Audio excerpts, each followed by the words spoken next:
All right, welcome, fam. Welcome to another Saturday Zoom networking, JJ's Zoom networking for Saturday, September 7th. My name is Justin Kramer. I'm sitting in on behalf of JJ, which honored to be here and sitting in on JJ's behalf. JJ's living his best life, so he let me kind of come in and sit in for him. So, but I'm here with a really good friend of mine and a partner of mine, just an amazing dude. I can't wait for you guys to hear this interview. My buddy and partner Mark Cheng. Let's bring Mark up here real quick. How's it going, buddy? What's going on, brother? Good, man. Thank you for joining us. So I know you guys got a little bit of a teaser in our intro, but we're kind of we're going back over the business credit, business funding, personal profile. We've got a lot of things to cover, a lot of really good topics to cover, and there's no one better than Mark Cheng to help answer some of these questions. But it's a big topic, and a lot of the things people aren't talking about. There's some things that especially Mark and I know that people just aren't talking about. So I can't wait to go through this with you, man. So Yeah, for those who don't know you, man, tell us a little bit about yourself. Give us 30 seconds or 60 seconds and tell us a little bit about yourself and where you reside and how you got into this whole credit thing to begin with. awesome question. Yeah, thank you. So grew up in San Francisco. That's where I called home for my school years and 20s and all the way up to my mid 30s, and spent handful of years in Orange County, and that's where we met. And I call San Diego home today. It's amazing. So yeah, I mean, there could be worse places to be, right? San Diego. Correct. Um, and I know this is a big topic, right? And we're not, and just to preface this, we're not going to be going into every part of personal credit, business credit, and all that. We're going to keep it a little bit high level today, but from your perspective, Mark, what got you into this? Like, what got you interested in this? Yeah, so I always loved the idea of credit, and at a young age, I wasn't born into a family that really understood that. And I don't know if that's the same thing for everybody, but cash was king was the model of the home, right? And credit was this thing, but you got to be really careful with it because you get in a lot of trouble, which is true for a lot of Americans, right? I mean, we have a deficit of, I think, 1.7 trillion last time I checked in credit card debt. So in consumer debt, it is definitely an issue. So I had that limiting belief for multiple years, right? Just make money, save as much as you can, earn cash.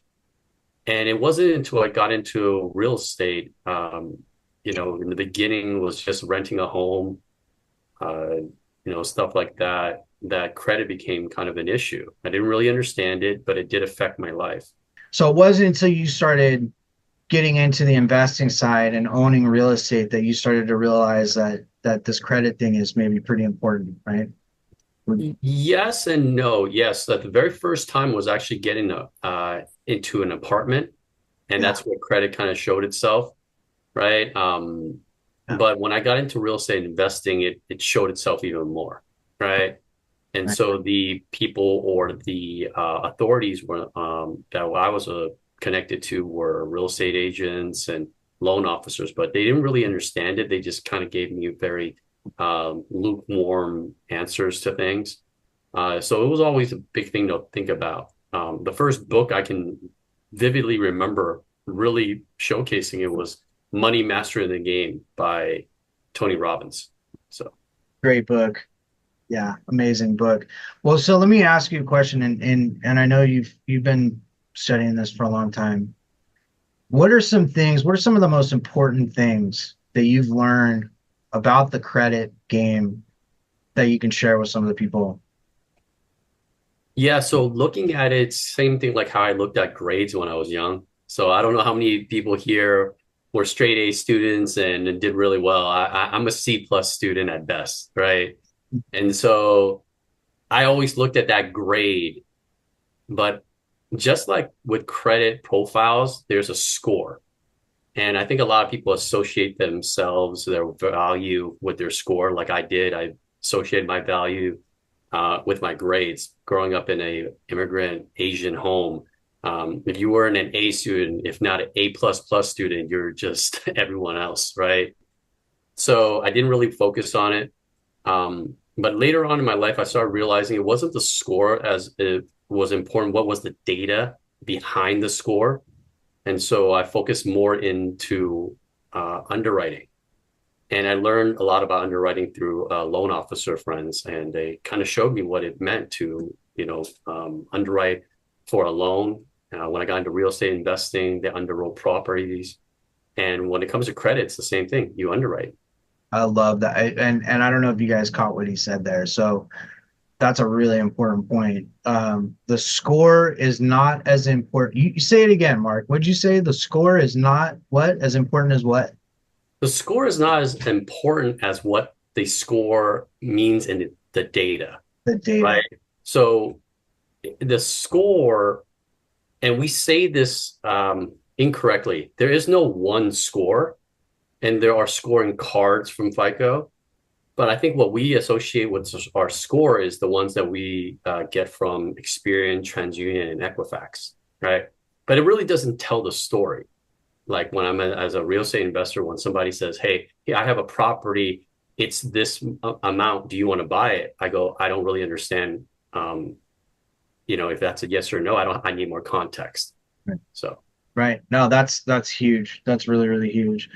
In your learning and your training and going down this rabbit hole of credit, personal credit and funding and all and that game, what are some of the resources that you've utilized? Like free, whether it's free or paid, what are some of the resources that people can look up and utilize?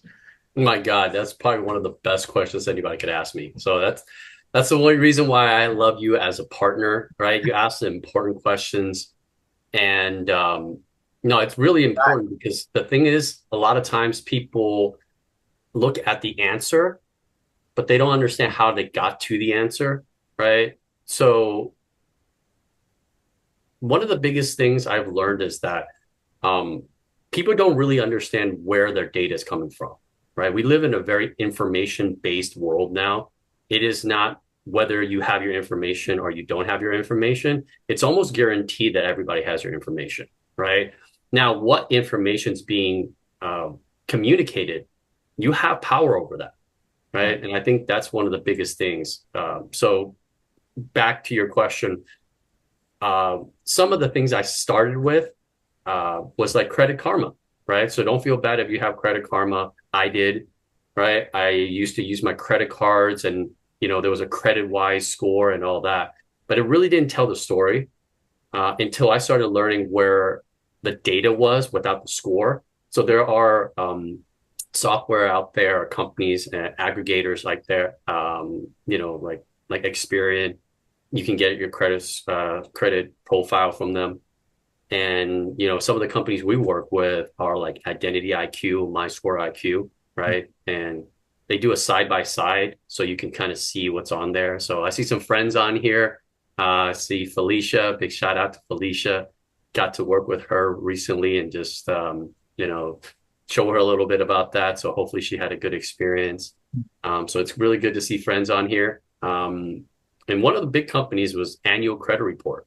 So if people don't know about Annual Credit Report, I would highly suggest to get that. It's free, right? You want to know what's being reported on. Huge, really, really big deal. And I know we kind of spit out a bunch of different resources there, and they're all great.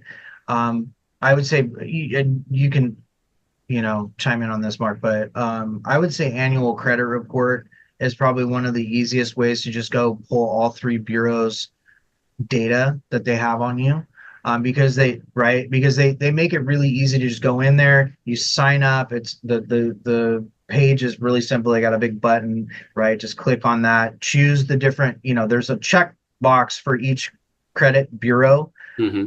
select each one, and you select go get my report, and they generate separate reports from each bureau, right?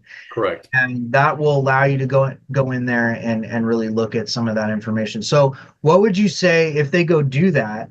What's some of the pieces in there? Maybe just some examples of some of the areas that they should look at in that So we'll report. start on the shallow end, right? I mean, who are we? So one of the biggest things is we have this assumption that our name is correct, right? And it's probably one of the biggest fallacies. If you do have a middle name, if you have been married, there's a high likelihood that you're going to have multiple names, right? Yeah, And this is such a slight little thing, but these are some of the data points that result in your score, and it can also create issues down the line. I'm not saying it's guaranteed, but if I knew that I can button up and align all my information and protect it, why wouldn't you? yeah. Like I'll just give you guys really quick example. When I looked up my report, I had three or four different names in there. I had my first, middle, last name, which is correct. Mm-hmm. I had a otherwise known as, and it was spelled wrong. And then I had another example of my first and last name, which was also the first name was spelled wrong. Mm-hmm. And then I had a first and last name that was spelled right. So I've now on my report, I've got four different examples of my name on my report. Mm-hmm. And why is that from a fundability standpoint? Why is that important? Like to clean that up? So on the consumer side, people don't see us as alerts as much. And I want to take it back a little bit. One of the biggest issues why growing up in a family where credit was this big no-no was that consumer debt becomes a big problem, right? So people end up not thinking about it, not worrying about it, kind of push it to the side, right? The basic story is kind of like, if anybody's growing up in an immigrant family, right? If you have a great uh, report card, right? Your family tells everybody, right? You're the ideal child to go to an Ivy League school, right? That's kind of the path with academia, right? Now the other side of it is, let's just say if you're a black sheep, right, and you're not doing as well in school, your parents tend to not bring that up as much. And it's the same thing when it comes to credit scores, right? I have two experiences. Somebody who tells me, "Oh my gosh, you know, you know what score I have?" You can already know that they're probably going to have at least a 700 to like 800 because they're so proud of it. But the likelihood of those people also is that they don't really use their credit scores, at least not on the business side. And they just kind of keep it kind of there with the consumer side. Um, It's like a trophy, right? Correct, exactly. A trophy that they don't use, right? It's like that beautiful vintage classic car that gets driven once a year, right? And then consumer debt, okay, wow, don't think about credit because you're just going to use it and buy needless things, which is true. Now, getting back to the name part of it, when you're on the business funding side, they're going to ask one solid question. Is this person a high profile consumer, or is this person an average consumer with responsibilities like a normal consumer would, and then has a high likelihood of being able to borrow responsibly? Some of the basics would be like a handful of credit cards, right? 3 to 5 has a car loan and a mortgage, right? That's not a high profile person. But in our experience, we've seen people with hundreds of thousands of dollars and multiple credit cards on their personal credit side. And when a business underwriter looks at it and goes, okay, is this a consumer with a high ability to get him or her into trouble?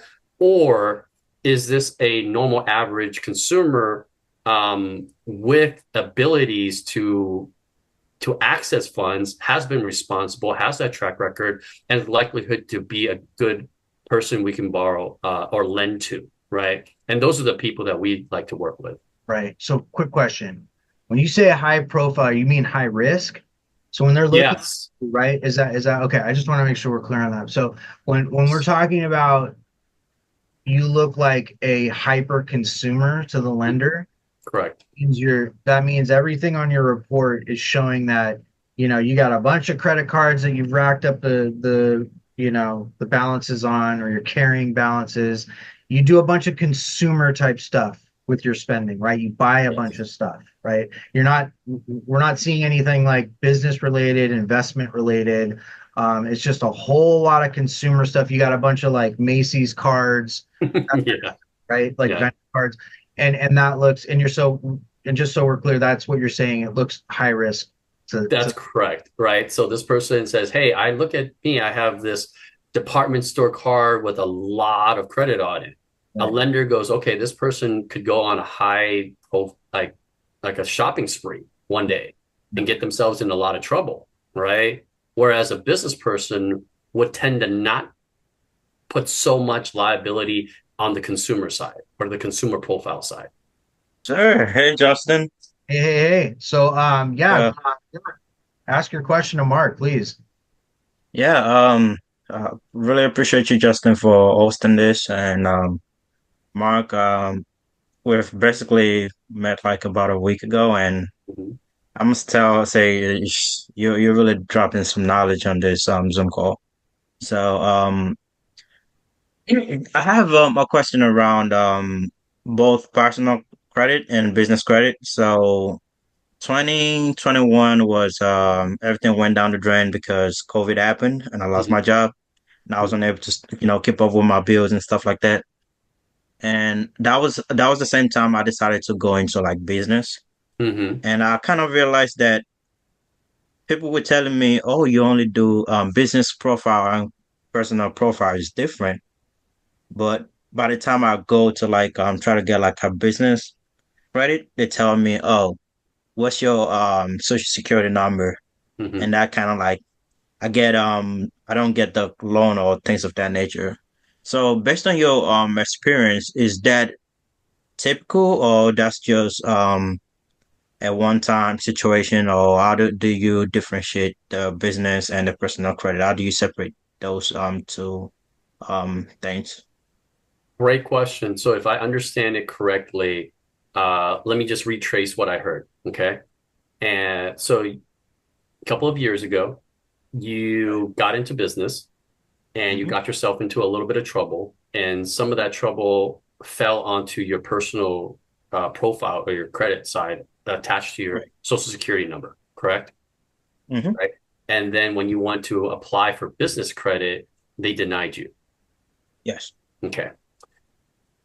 This is the reason why I'm here. The reason why I'm here is one, I love JJ. If it wasn't for JJ, I wouldn't have learned so much about the true integrity and authenticity about networking without trying to get something out of it. And I wouldn't have met my business partner, Justin. The reason why me and Justin are partners is one, the guy's a great looking dude. If you don't know, man, ladies, the guy's single, get him. Right? But if you learn more about him, you realize that he cares about people. He's the oldest son in his family, like myself, Christian, right? We love our faith. It helps really center us. But he also cares about security. Okay. He also cares about data, right? Literally for the last 10 years, his job is in protecting data. And you can't protect something if you don't know what it is, right? In your question, the biggest thing is you don't know what's going on. And when you don't know what's going on, you're leaving it up to somebody to deny you something you're looking for. I've gone through that process because I thought, okay, credit is a thing that's there. And when I need it, right, when the emergency comes, then I'll work on it. But that's not how it works, right? Lenders have a tendency to give you money and give you access to credit when you don't want it and when you don't need it. And they also have a tendency not to give it to you when you want it and when you need it. Right? So we've had this experience. Most people come to me when they say, "Hey, the house is on fire. Where should I put the fire alarm?" It's a little late for Too that, late. Hmm. But what we can do is there's always time. Okay. Here's the worst case scenario. You screw up everything. You don't work with me. You just live in a cave and become a monk, right? 7 years from now, your credit gets cleaned up. Okay. There's laws protecting the consumer side. Let's say you have a bankruptcy, depending on which one it is, chapter 7, chapter 13. It could be 7 years, it could be 10 years. Okay. We won't get into that. But if you want to do it earlier, there are ways. Okay. One, there's credit repair companies. We are not a credit repair company. I have used good ones and I have definitely thrown away a lot of money on bad ones. Okay. I do not regret any of it. I'm glad that I had that experience. Okay. I've learned. If I could go back and like I can't go back. So what I do is I share that with my nephews, with my nieces, with my godson. That credit, let me go back. Cash is king, credit is the queen. Creative is the joker. Very, very crafty. Number 4 is the community. Okay. The first 3, you can kind of do it by yourself. The 4th is the community. And that's why we're here, networking. Okay. Even if you have bad credit, you can work with somebody who has good credit. Tendency for people who are in real estate investing, I think a lot of people here are, they have either good credit because they've never used it, or they have bad credit because they've had to use it on the consumer side, because nobody taught them to put their business on the business side. We've been taught to separate our taxes from our personal and our business. We've been taught to separate the accounts of our personal accounts in cash and our business accounts. But who taught us to, one, learn about credit? It is the report card of the adult, right? The minute you're 18, you can start a credit score, but you can build a credit profile the day you're born. Okay. I didn't know that, right? I didn't know about life insurance. I thought life insurance is something you get when you die. There are people who get life insurance the minute their baby is born. It's lack of knowledge, but there's also lack of experience. You can get educated, but that doesn't mean you're experienced, right? The fact that you're here and asking the question, you're earlier than most, because some will go to the grave and never ask the question. They're going to say, I made a mistake. I'm never going to touch it again, right? It's okay when you make mistakes because everything is correctable, right? But it has to start with an intention. Me and Justin, we started with an anger about being underneath this game and not understanding what's going on. We needed to get educated. After educated, we started to invest in our experience. Made mistakes. We're still making mistakes, and we're learning each time. So I'm going to share even in depth with you a little bit more, Akin, but there are solutions. Go, Justin. I wanted to ask Akin, what is maybe your high level goal? Like in let's say we could, wave a magic wand and fix your credit profile. What's your goal with that? It's for me, it's more or less for the business side because based on what I know now, I know my personal profile obviously affects my business profile. I And got you. I'm trying to like just be able to get some personal and business loans without having to think about, oh, I can't get it because my profile is so messed up. Right. Is it, but I guess my question is it to grow your business, to make Oh, investments, to do all of those things? yes, Okay. yes, definitely. Gotcha. I gotcha. Because and I know Mark would agree with me. It's really important to kind of get your goals clear, right? Be Right. decisive about your goals, and intentional about your goals, right? Because I spent a long time, I knew I wanted business credit, I knew I wanted funding, but for what, right? You'd be surprised how many people can't answer that question, Correct. like at least not clearly, right? Oh well, I kind of want to da da da da. Oh, what are you gonna do with it? Let's say we get you the funding. We help you clean it up. One of our partners helps us help you clean your credit report up, and you look amazing. And now we're able to get you funding. What are you going to do with it? Right? Because if you don't know what to do with it, we certainly know what to do with it. Right? But yeah, I just think it's an important point. You can continue on, Mark. I just wanted to add that. No, that's great. No, you asked a really good question, and it's not just business credit. It's like, Right. what do you want at the end of this rainbow, right? You go, what is the pot of gold after all this, right? Me and Justin talk about this in the beginning. You have potentially uninformed optimism. Then you get into business and you start getting informed pessimism, right? Because you like know too much and you're like, oh my God, this is a lot. And then there's this like little curve that happens when you're deciding, you know what? I'm here and I don't want to stay down. I want to go up. And then you start having informed pessimism. And that's when it starts getting good, right? So the biggest way to help you get quicker to that is just working with people who are smarter. I chose to work with a incredibly good-looking bearded man by the name of Justin, and it's made my life so much better. So, All right. you know, it just find your people. And in the beginning, it's the people around you and ask who also wants better, right? I think that's maybe it. I know asking that question, what do you want at the end of this? Sometimes we don't know, and it's okay, but I would start that journey, right? What is that saying? The Clarity. journey of 1,000 steps starts with the first one. So Yeah. Well, I hope that helped answer your question at least a little bit. Obviously you can hit us up anytime. You've got if you don't have our information now, you'll have our information after this, but you can reach out anytime and ask questions. So yeah. I hope that helped though. Oh yeah, that was very helpful. A step in the right direction. Appreciate it. Do you have any other questions? Because I want to make sure before you leave, like I can get as clear as possible. I know I'm not going to be able to give everything. We haven't been able to learn everything about everything.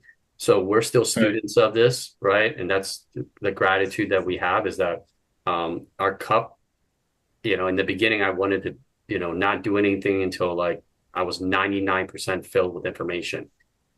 We have a mindset now that if I at least have at least 1 to 2% in the right direction, it's time to go. Yeah. So, Right. is there a question? Hopefully, I was able to answer it, and if I wasn't, let me know so that I can deliver it better. What a treat to have both of you here, Justin. I didn't know you were going to be hosting, and I was super excited to hear what Mark had to say. Um, I have more of a share than anything, but there may be a question that evolves out of it if I can, real quick. I've come from a long W-2 prior life of being a mortgage lender. So Mhm. I've always had a really good grasp on the data, what's behind a credit score and what, utilization of available credit and all the deeper things. So and obviously I'm a little bit older than some of you, but over the years have taken a lot of pride in maintaining a really strong credit profile. Mhm. Well, so I got into Gator and realized quickly that over the next 3 to 5 years, I need to establish corporate credit if I want to scale at all. Yes. And so I'm in the process of that journey with another highly esteemed person from our community, happens to be also from California. I'll remain nameless, but it's a great process so far, doing all the things, right? Mhm. Personal side's great, and that's where you start. And then the corporate side takes time, right? I have a new LLC. It takes a couple years. And so it is definitely a long game, and I'm happy to be, trudging along through there with some great early results. The one thing that I didn't know though is, despite my background, is that I've maintained a really strong credit profile, in my opinion. Mhm. Lots of mortgages, autos, moderate use of credit cards, but a lot of available, and it's all paid off every month, right? So every utilization rate ratios are really low, under 10%. But over the years have closed a lot of accounts, and I Mhm. only have like 8 open trade lines.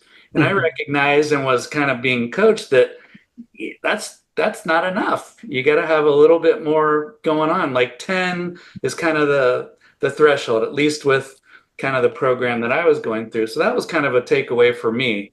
And I've learned that there's some tricks to adding some trade lines without like applying for credit, of course. But and so I just wanted to kind of, recognize that point is even if you think you know what the data is supposed to look like, there's a lot of layers to that. And so to kind of layer onto your comment about that. I know what I'm going to say about that, but you go first, Mark. So there's many methods, right? So we've Yeah. gone down the rabbit hole, and I mean, just for transparency, me and Justin just recently invested into another $20,000 into this, right? Oh. If we could, we actually looked into being FICO certified, right? Mhm. And we realized that accreditation was it ended in 2011. About 100 people got in, and we couldn't do it. Right. But what was great was that we did invest in somebody who was in that program, Mm. right? So FICO is an algorithm. For anybody who doesn't know, FICO stands for the Fair Isaac Corporation, right? And without getting too nerdy about it, because I definitely nerd out about this, right? I'm a high school dropout. For anybody who doesn't know, I left high school at 14. I didn't get my high school diploma, and I'm proud of that. I got my diploma, no GED. All right, I put in the work.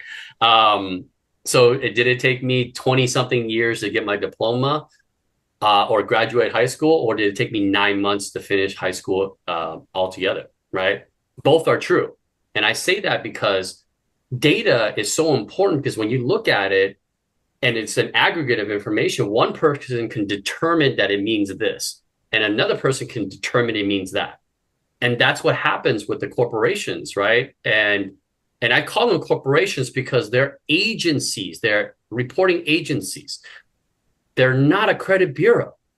So if right now, right, we call MJS Bureau and we created this company, we could call ourselves a bureau, but are we a bureau? No, we're not, right? There's only one bureau. That's the CFPB, right? Consumer Financial Protection Board, right? That's a government agency. Now, everybody else, I'm sorry, that's a government credit bureau. The other ones are reporting agencies that have branded themselves as a bureau. It's such a little thing because we give so much credit. I did. I was like, okay, you tell me what I can and can't do. And when you realize it after a while, it's like, wait, hold up. That's like saying Nike and Reebok and Adidas get to tell me how to live my life. Mhm. I love their brand. I love their shoes. But can they determine the livelihood and the success of my life? No. Right? Many do, right? I mean, some of these shoes cost an arm and a leg, right? But I'm a sandals person nowadays. I like to trudge my own journey, right? And that's the thing I'm learning more and more right now, that you have power, whether you know it or not. That's an awareness issue, but you do have power. You have been around credit profiles for so long. I was learning from loan officers, but they only learned the business side of it. They didn't learn the ownership side of it, right? When a loan officer goes and gets a credit report, they pull a tri-merge account, right? Mhm. Could we do the same? The answer is yes, without a hard pull. Okay. So we work with these companies and we teach people how to read what a loan officer would read. Okay. So they're focused in on the accounts, but some of the basic things, like like I said, it took me a while to graduate, but I know about this thing called the SATs. The SATs, they give you credit just for writing your name right. It's the same thing when it comes to your credit report. When you say your name is who you say it is, which one? How many names do you have? And we're not even talking about the AKAs, right? I mean, Felicia was on here and she's part of the school system. So great to see you on here, right? Amazing person, very educated, but you'll be surprised what's on there once you know what to focus on. And once you see it, you can't unsee it. You're like, wait, what's going on here? Right? Now, name is one thing. Address. Where do you live? Have you only lived in one place your entire life? Have you also done business in other places? So how much information is there? Just going to leave you with that. Mm-hmm. Now, contact information. How do they reach you? Right? And then you see what I'm going at? We're not even getting into some of the other stuff. And we're still only in the shallow end of your personal profile. We're not even touching the accounts yet. Yeah. And so even like typos and just random things that have been, caught there with a misspelling or a number out of place in an address or all that, those random errors still get caught by that algo, right? And you just got to clean all that stuff up. Yeah. Yep. Because you remember, if you leave it to somebody else to do it for you, yeah, it's like this. I'll use this analogy. I know a good friend and he loves his car. Okay. He leaves his car with this mechanic and the mechanic's great. But one thing he said to me was that there's no way this mechanic is going to clean this car like I cleaned my car. And it's the same thing with your profile.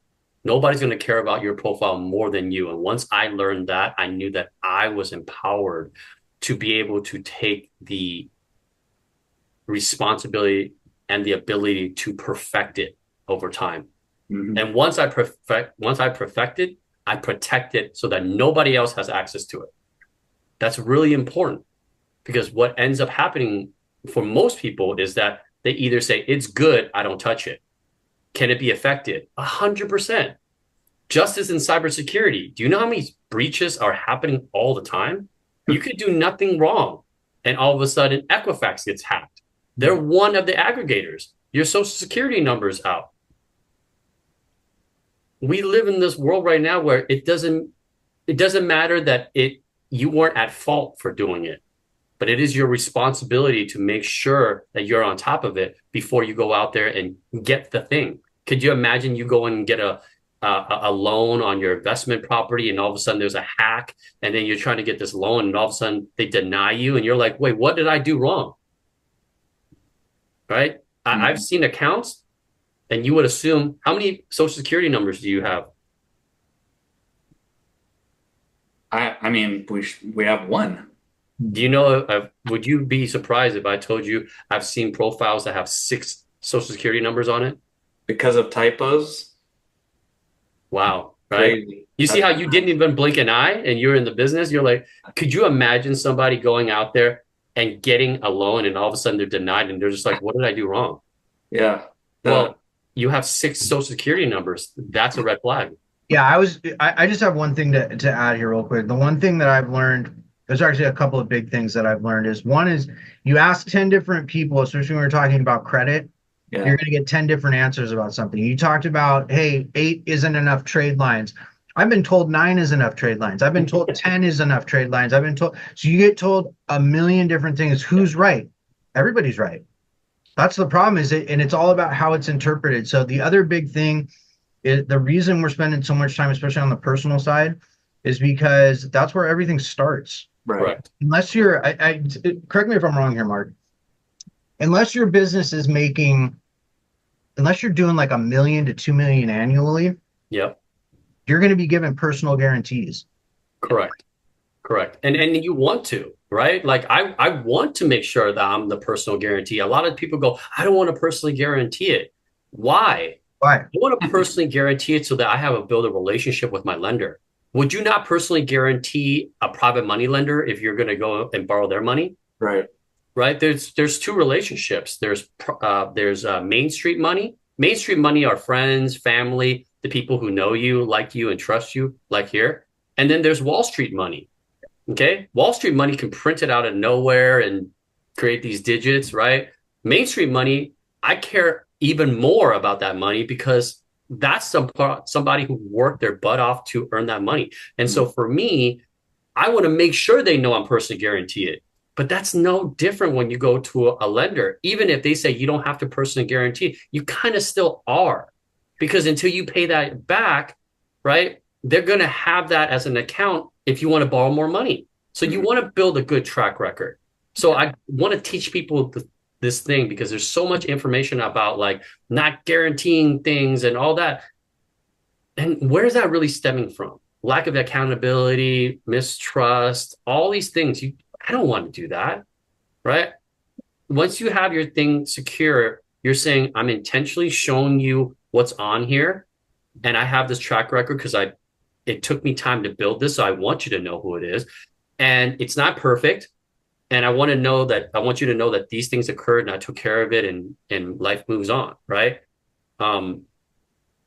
Do you need all these different trade lines and all these different things? The answer is it can increase the probability of a yes. But at the end of the day, it's a yes or a no. That's all it really is. Yeah. Right. I think it's this maximization kind of question. Yes, you can get approved. Can you get the most out of that approval and things like that? So yeah, I appreciate that insight. I know there's a bunch of other people. I had some other comments, but I'll step down. I appreciate you guys. Oh, dude, Scott, please reach out. I mean, if you're working with the California Gator community, you're already a brother, right? So, one of the biggest things is please don't do this alone. This is why I'm here. I don't even want to be a guest. That's the thing. I don't like being I'm happy to be paying an expert to help me through this because it's really meaningful. And it kind of goes to what Justin was saying about why are you even doing this in the first place? Why are you raising corporate credit? Well, I have my why, and I have my why about why I'm even here in Gator, but we'll share that another time. But if you don't have the ability to answer that question, then it's gonna be a long journey for you. Yeah, which is those tough times. Yeah, well, I want to give some clarity. It's like going to college. I want you to inevitably have that answer, but you don't have to have it day one, just so people understand, right? You can put action even when you don't know everything, but you should still at least have some type of drive, okay? If you get enough corporate credit, even if you make mistakes, which will occur, put that on your business side, make those mistakes, and then be able to get some wins at the end. But we want it detached from your personal credit because if your business is failing, we don't want that to show on your personal profile. Right. That's the clarity that people don't understand about. Sure. So we want you to be accountable for it, but I don't want you to lose money and your credit gets hit and then you don't have a next option. That's what we don't want to see. Roger that. All right, I'm going to bring up some of our other folks. Scott, thank you for jumping on with us, man. Appreciate you. Thank you. Hello. Hey, Mark.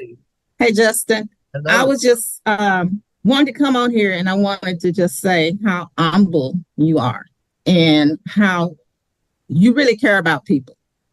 And I love that. And your mindset there behind you, the cycle of the mindset. That's very interesting because with this, we really do have to change our mindset. We have my parents, what they did to me is say, you need to go to college, get a job, but they didn't say you need to make sure your credit report or your score is clean. They didn't say things like that because they didn't know. Correct. So now, you putting this out and you're really helping us by what you say. You speak volumes to all of that. To your point right there, why do you think it is that FICO removed the certification course and only allowed 100 people in when they decided to finally remove the certification course? Well, they wouldn't have a job for one, probably. Too many people know the system at that point, right? Mm-hmm. They don't want that, right? That's why your parents didn't know about it. That's why we didn't know about it. Right? Yes. You have to go hunt this information out. You have to go find people that know about it. You have to, all of those things, right? Because they're not going to tell you. They're not going to tell you. Well, it's being taught, but it's not being taught in the places that you think.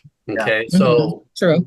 I go to a junior college right now, And Mhm. I can tell you, Congratulations. thank you so much. Mhm. I go there for the learning. I don't go there for the degree, and I don't go there for the um, education with the system. Mhm. The reason behind it is this. I was taught by very wise people that told me, don't let education get in the way of your learning. But there's tax dollars that are being spent to build these facilities. Now, Ivy League schools require a lot to get into them, but almost anybody, especially in California, right, you can get into a junior college and just start being in a space that it not only promotes, but they also have resources that you can utilize to be able to learn about the things that you want to, right?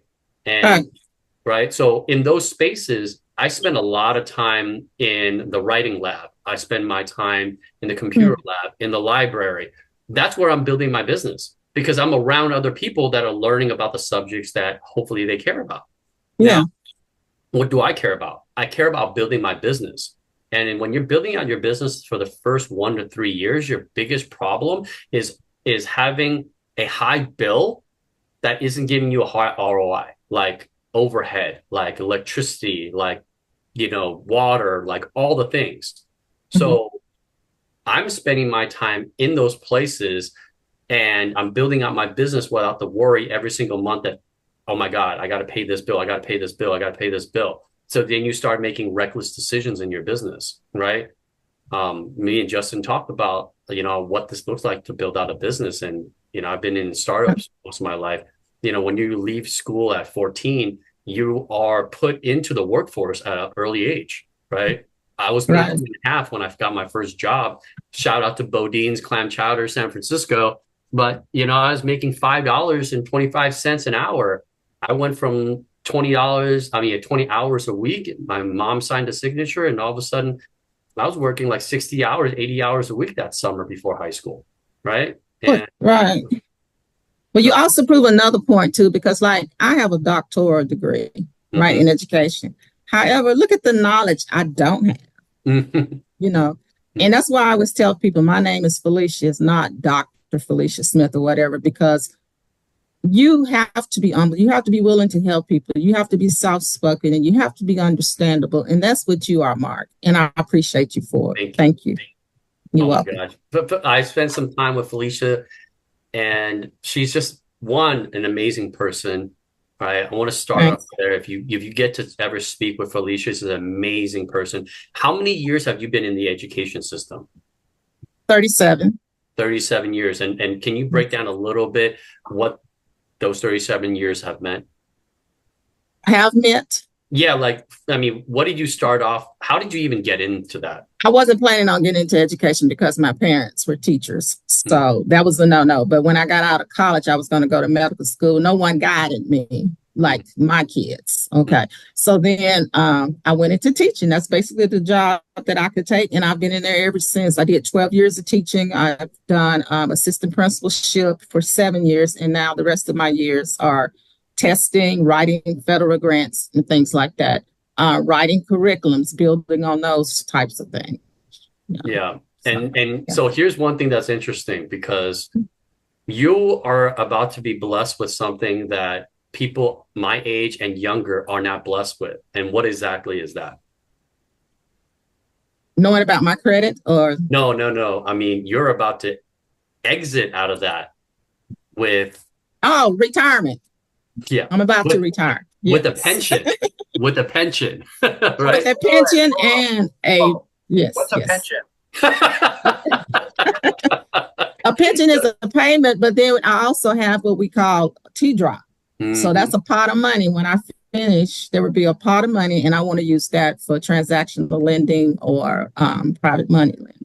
Yeah. So Felicia taught me about that. And so we all learn from each other. I didn't even know about this Yes. e-drop thing.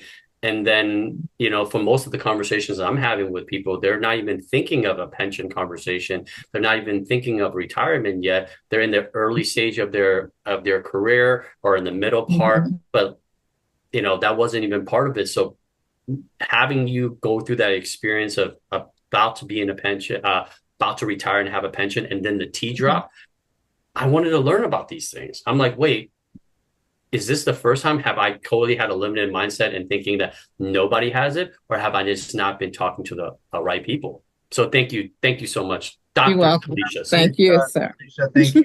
Thank you for You're jumping welcome. in here. I want to get our other folks on here. So, but yeah, please stay in touch, Felicia. I hope Will we do. answer. Was it a question? I think you just had a statement, but thank you for your statement. Yes, thank you so much. I have been learning about corporate credit recently. I just kind of delved into it and was looking at different places to companies that could help me. Anyway, so I learned about trade lines. And my question is, do we need trade lines for our personal credit as well as our corporate credit? And will they be helpful? Or is it mainly for the corporate or the business side? So when you say trade lines, can you be a little bit more clear? What do you mean by that? For the amount, for the available credit that a bank would entrust, right, to a business, will increase with trade lines. And I've heard of, like, some basic trade lines with, like, let's say Q line or some of the other ones, anyway, that's probably just based off of what is needed or what your goal is, maybe. But if I'm hearing you correctly, I think you're going down the road of like net 30, net 60, and those type of things when you're talking trade lines. Yeah. Okay. So the reason why I teach profiling and underwriting is because you can go down that rabbit hole. Okay. You want to make your life easier. You want to make your life simpler. Okay. Let me just give you the sauce. Okay. Yeah.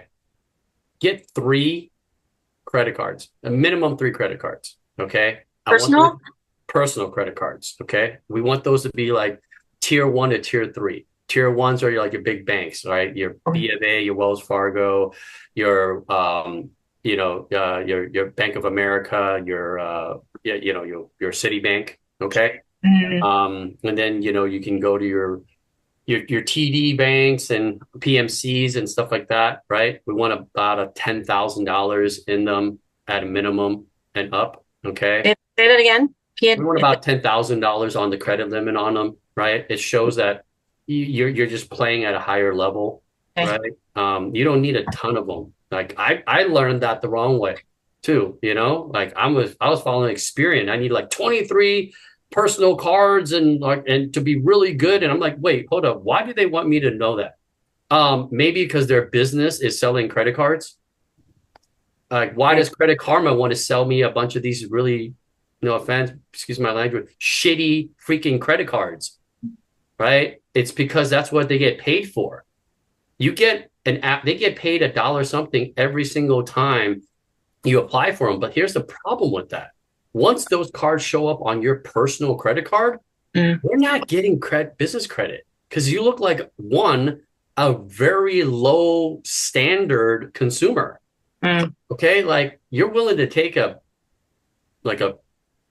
really basic, not none of them really have really good one limits. They have fees on them. They don't really give you a lot of advantages. So they're like, oh wow, okay, you have low standards and low expectations. Okay, great for you, consumer. Right. But we don't want to work with you. So I guess that is me because, anyway, I have a really, really good personal credit score. So I want to learn more about the business or the So maybe what we could do is like with Felicia, right? We're not going to be able to do a bunch of stuff with assumptions. I hate assuming. Okay. Number one rule in business: don't waste time. Number 2 rule: don't waste money. Okay. Don't waste time. Don't waste money. All right. So what we can do is don't guess, look and see what's on there. First, our number 1 thing we do is analyze. Number 2, we optimize. Okay. But we can't optimize until we know what to optimize. Then what we were talking about before with Scott, right, was the third stage is we want to strategize. Where do you want to go with this? Okay. How much money do you need? Oh, I want a gajillion dollars. Okay, let's start with a number that we actually can get you in the next, 3-6 months. Okay. Yeah. Right. 100K. Okay. Right. We want to optimize you to about 500,000 every 6 months, right? Or more, but at least that's achievable, right? Uh, that's not really like you're not going to raise a lot of like eyebrows. I'm actually really glad you brought that up, Mark, because that's what I was gonna say is exactly is like you can ask how many of this or how many of that you should have on your report, but until we see your report, until we look at the data that's on your report, the answer is going to be way too generic to really Yeah. have an impact on what you're trying to do. So what Mark's talking about is get 3 revolving trade lines, tier 1 to tier 3 only. We don't want to go for the tier 4, which is like the lowest of the low. Tier 1 are the big banks like Chase, Bank of America. Tier 2 are your I'm PMC, your TD Bank, they have to have a physical brick and mortar. That's okay, how you know it's a tier 2. and then Yeah. tier 3 are like your credit unions, Navy Federal. Yeah, Right. yeah. And then there's like your Amex and stuff like that. It's tier 1, tier 2, Right. depending who you talk to. It's because have you ever been to an American Express brick and mortar? I haven't, you know? Right. So it's No, a great, you want to make sure those are revolving accounts. So that's some clarity on that. I have an Amex card. Yeah, but is it a charge card or is it revolving? Right? If it's a charge card, like who cares, right? The data doesn't really work with the charge card because you could have like access to 10, like a revolving at least has 10,000 or 30,000. So we can break down the data. But if you have like, I don't know, infinite amount of spending, how is the data going to come out? Like I am a high school dropout, as you see, but I do give credit for my Asian side because I am nerdy about data. Like we were on with one of our mentors, and Yeah. I was looking at he was actually looking at my report. This was a while ago, but he was looking at my report. He's like, "Hey, when's the last time you even asked for an increase Yes. on this card?" Yeah. Yeah. I learned about that. I was like, I didn't know I could just ask for Yeah. it. Yeah. And so guess what? Like Okay. while I was on the phone with him, Yeah. I asked for an increase. They gave me the increase within 5 minutes of me asking while I was on the phone with them. And it went from like, I forget where I was at, but it went above 10,000. It went to like 13, 14,000. I was like, wow, that was easy. Yeah. That's okay. We were talking, me and Justin were talking about this before. When you become a business person and not a consumer goes, what can I get? And kind of begging. Okay. A business person negotiates and tolerates. Yeah. Okay. I negotiate what I want and I tolerate. And that's when I'm not doing something. That's me tolerating something. Okay. We don't beg for money. Never do I beg for money. Never do I beg for property. Okay. When you start becoming that person, then you realize that you're not getting things, not because you don't deserve it. It's because you're coming from a place of desperation instead of knowing that, hey, I am set up, I'm well qualified, and I'm just choosing who I work with. That's what I want to empower people with. Right? Yeah. It took me 37 years to read a book by Tony Robbins to realize that credit unions only need $5 to open a bank account. $5. I was raised with, if you don't have $500 to put in the account, then you can't even start it because they're going to tax you $10. And if you get over it, if you get late payments on it where like it goes below the account, they tax you another 35. Yeah. Wait, I don't have money already and you're going to take more money from me? Wait, how does that make any sense? Yeah. Right? 37 years with that limiting belief. And then from there, I go, wait, if that's true, what else do I not know? Right. Yeah. Okay. So it's okay. I want to teach people, if I live with the insecurity and the limiting belief that 37 was too late, then I wouldn't be at 43 today going, I'm still so young in this. I do have a baby face, as you can see, it's the Asian side. That's right. Yeah, Mark oils his face up every morning. So yeah, Yeah. Kayleen, did we kind of help answer your question or your concern? I hope Yeah. we, Well, now all of this was where we were talking about our personal credit, right? yeah, So yeah. on your personal credit side, Because when it comes to credit, I'm like thumbs up. I'm 2 thumbs up on my personal credit right now. I have really good credit. okay. So what I need is like the business side. I'm so new to this. I'm very like trying to figure it out.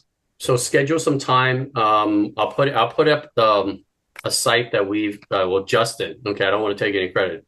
If it's great, give Justin all the credit. And if it sucks, blame me. Okay. No, if it sucks, blame me and tell me because I want to fix it. If it sucks. Right. Find you a partner where we both fight to take credit for when things are messed up. Find you a partner like that. Yeah. And neither one of us wants credit when the thing is good. That's how you know you got a good partnership, right? So you might be right there. And so the big thing when it comes to sales is you have to ask the question, what do people really want? And it comes to three main things. It's either money, it's a cost issue, speed, like I need it now, right? Or it's a peace of mind issue. Like that's too much information. Can you just handle it and just give me the thing? So you have to ask yourself, what might be great for Felicia? What might be great for Akin, right? And what great for Scott may not be what is for you, Kayleen, because there's a fourth, right? The fourth thing that I didn't talk about was charity, giving, right? It was like, I don't care about the timing. I don't care about the money. And I don't even care about peace of mind. I just want to help people. I love those people. Kayleen, have we met? And I'd say that because you're one of those people. You're such a giver, right? So I really appreciate it. And if I can help empower you to go and do good in the world, right? That's really what our ministry is, right? Like why I'm here is because I was challenged by people around me that are further ahead and say, it's a moral responsibility to be able to share things with other people that you've learned. Okay. You have a responsibility to be able to help somebody else who may not know what you know. Okay. So, I love it. right. Yeah, I would just say, and I'm loving all of this, by the way. I wish there was like a simple answer, like, hey, Kayleen, this is what you do. Go get your business credit. There you go. There might be. Right. There might be. Well, look. Yeah. But that's why we have to dig in. We have to analyze. Correct. So in real estate, if somebody sent me a property and they say, do you want to buy it? The answer is like, well, the short answer is yes. The long answer is it depends, right? And if you don't like the it depends, the lawyer answer sometimes, right? Then the other answer is I need context, right? And so I won't be able to get context because I believe everything you're telling me. But sometimes even when it comes to real estate, some sellers don't know what's on their PITI, right? They don't know what's in their paperwork. So if we can underwrite a property and we can underwrite a business with a P&L, why don't we underwrite ourselves to start to understand how to understand what a profile looks like and then help others to underwrite themselves too. So say, I can help you, but these things need to be done first. Okay. And that's all it is, right? Like maybe it's trade lines. I don't know, but maybe it's not, right? But I can't tell what you just asking me because that wouldn't be fair to you. Right. Yeah. Because every business is different. Every person is different and every goal. Yeah. Correct. And so we'll look at it and maybe you're just right there. Like ideally we want to be able to say, oh my gosh, you're already there. Like I had a profile sent to me and I looked at it and I was like, you're ready to go. And you know, the crazy part is the person didn't do anything. Right? They came to me like, hey, is my profile good? I'm like, yes. And then they go, cool. I go, wait, what? Okay, well, and Justin asked me too. He's like, so what's going on with that? I was like, I don't know. He asked me if it's good and I gave him the thumbs up. I don't know what he wants to do next. I'm not going to go to the bank and get a loan out of his name for him. Like that's going to be his job, you know? Right? We're here to help bridge the next step, but the person needs to make the decision that they need to that they want to go to the next step. Right. So, Did you had another question, yeah, Akin? Yes, it's gonna be a quick I'm gonna be question. one. I I'm also, gonna stop it right here. Mm. I love my brother Justin, but Mhm. because me and Akin Mhm. had a big conversation with this, right? Yeah. When I first met Akin Wale, right? Akin meaning warrior, right? Wale mean coming home. Okay. Right. Your parents named you that because they had an intention, right? Like you have an intention when you're doing business, you have an intention when you're going out there to do what you're doing. So I'm really happy to hear that you want to take on the first part of your name versus the second part. In the beginning, when we first spoke, Akin Wale, he wanted to use Wale, which is coming home. But I wanted to suggest that we start with the first part of your name, which is Akin, which is warrior. Okay. And Love it. brother Akin, yeah, what's your question? yeah, thanks, Mark. So you mentioned something about nobody would care about your credit more than you do, or your profile more than you. Mm-hmm. And basically, I'm currently going through a credit repair, and at this point, it looks like they just they're just letting the months just run by. Mm. So I'm like I probably want to cancel the subscription, but it's been Mm. since June. Yeah. And at this point, I'm like, what would do you think about, making that move? Okay, let me share a little bit of vulnerability. Okay. So I went with the company, same like you. So don't feel bad, right? I've been on this journey for 7 years. And one of the companies I went with, it was a subscription model. Okay. I'm not going to say who they are, but they, let's just say they had the name Law in their name. Okay. So because I kept paying, they kept taking the money and they kept going on and on. Okay. It was not what I thought it was. And that's part of the driver of why I wanted to learn more about what I could do, what was I'm empowered to do. Okay. So just so you know, again, I still have credit repair and I still work with companies that do it, but their business model is not credit repair. Their business model is real estate, but it's part of it, right? So it was really important to understand, like, is that their entire business model, or is this just one small bit to get to a bigger thing, right? So I had to learn that. I didn't understand that in the beginning. I go, well, that's all I want because I had small expectations and small standards at the time. Then I connected with people, invested with people, aligned with people who have done what I'm looking for, are continuing to do what I'm interested in, and investing into continue to grow the things that align with me and Justin. And so we continue to invest in that, and it's opened the whole understanding of things. So we could look at it together and see if what exactly did they do, right? There's multiple ways. So I'm not a credit repair company, but I geek out on this stuff, right? So you're either going to do you're going to go through the process of what they did on the reporting. And so that will be a Metro 2. Okay. So Metro 2 reporting, it's not legal. And then you have factual that sounds kind of like legal or pre-legal, right? And or pre-litigation to be specific, right? And why that's important is if you're doing pre-litigation, you're packaging what you've done and the communication with these corporations, right? And then a attorney, which I am not, will need that in order to go and pursue that file. Okay. So I don't know what's on there and which one do I suggest? I don't know. But you do want to have an understanding of what is being done. It's like if you bring your car to a mechanic and they've been working on your car for 9 months and all they've been trying to do is change your headlight fluid, you might want to take it out of there. You know what I'm saying? Sorry. Right.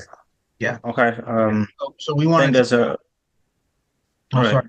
Go ahead. Yeah, just reach out to me on the side, right? You have my contact and let's create some time together. I'm gonna put Yes. some information in the side chat. And you can kind of reach out to us there. And if not, for people in the future, in my screen name there, you have my IG and the number on there, and you can reach out on that, and we can create some time to go over things. All Cool. right. Akim, Follow up.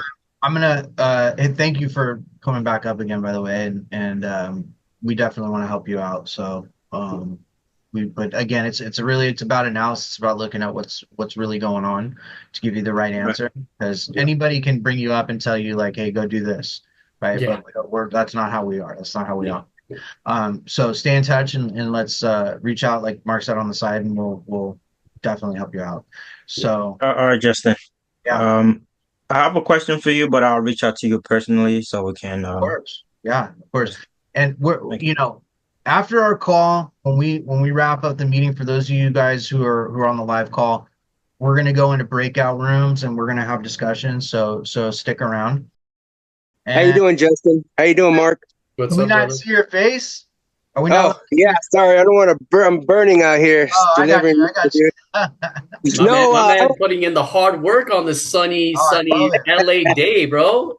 I love it. what's up, Mark? I just want to show support for Mark because he's part of my crew, the SoCal DK, the door knocking army.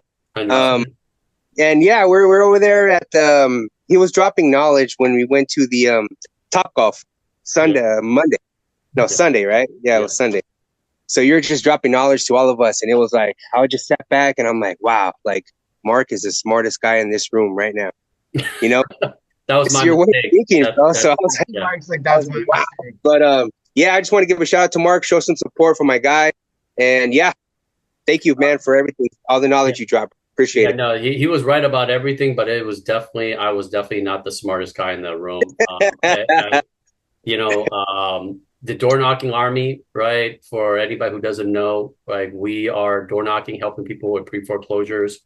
You know, Ernest is an amazing human being, as you can see, right? People make excuses so people get to work. It's like what 115 out in LA right now, and the man's like out there delivering mail, right? Putting in the work, right? One foot in front of the other. You know, without people like him that are out there, you know, doing the hard work, right? The mail wouldn't get to you. And this is why it's important in credit to make sure that your address is correct, because he could do his job and drop it off at your address. But what address is your address? If you got like 12 addresses, like, Yeah, there you sorry, go. man, your credit card got stolen because nobody knew where to send it, you Nice know? segue. So, Love that segue. yeah.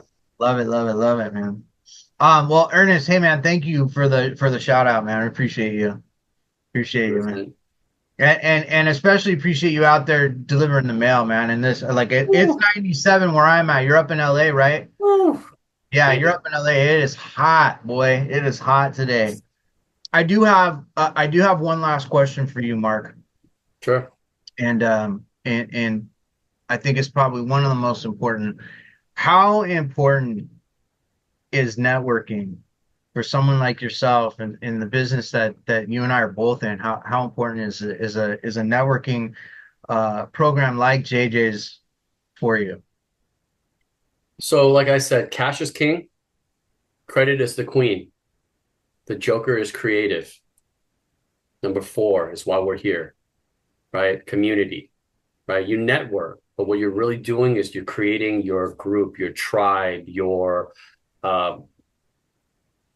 family, Yeah. right? If it wasn't for JJ's networking, me and you would have not decided to work together, learn together, make mistakes together, right? You know, if anybody here came here to meet an expert, that is not me. Maybe one day, right? But right now where I'm at, I'm very grateful to be a willing student because I want to create more space to learn about things, because each time I learn about a thing, I get to go and implement it. And then when we implement it, we also learn other things that we didn't know. We don't know the questions that we don't know. But when I have somebody like you, Justin, like people here, like Akin, right? Being able to get to know each other. Felicia, oh my gosh, right? Like, I feel like I'm talking to my elementary school teacher. If it wasn't for her, I would have I wouldn't have loved school so much, right? I dropped out of school at 14, okay? But until I was 12, I was a very good student, right? I love school, and I still love school today.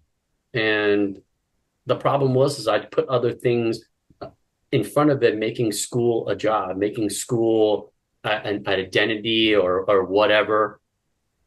And now I'm just letting it purely be an experience, right? And so credit, real estate, business, all this comes back to is just having fun with my friends, right? I just met Scott today. I'm looking very forward to, like, sharing information and learning about what I don't know, right? Like, please teach me about what I don't know. That's probably the best thing you could ever do for me, is like shine light on the dark spots or the Swiss cheese holes in what I don't know, right?